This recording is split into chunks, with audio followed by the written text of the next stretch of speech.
భూమి మీద అలా నిలబడిపోయారు. అంత గొప్ప శతకాన్ని మనకి అనుగ్రహించారు. అటువంటి శతకం పుట్టినటువంటి ప్రదేశం, అటువంటి మహాభక్తుడు సంచరించినటువంటి ప్రదేశం, ఇంత గొప్ప క్షేత్రం, ఇంత గొప్ప నది, ఇటువంటిది ఎక్కడ ఉంటుంది? ఇటువంటి క్షేత్రానికి రావడం కన్నా సంతోషకరమైన విషయం లోకంలో ఇంకొకటి ఎక్కడ ఉంటుంది? అందుకే నిజానికి కాకినాడ నుంచి బయలుదేరి ఇక్కడికి రావడం కించిత్ కష్టమైనప్పటికీ ఇంతకన్నా గొప్ప శాశ్వతమైన సుఖం ఇవ్వగలిగిన క్షేత్రం ఎక్కడుంటుంది అని బయలుదేరి వచ్చాను తప్ప అన్యమైనది ఏది ఆశించి కాదు.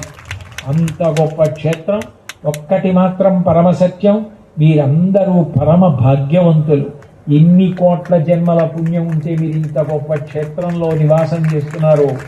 మీ వంటి మహాపుణ్యాత్ములైన వారిని ప్రదోష సమయంలో ఇంతమందిని చూస్తూ నరసింహస్వామి వారి యొక్క విరాట్ స్వరూపాన్ని చూసినట్టుగా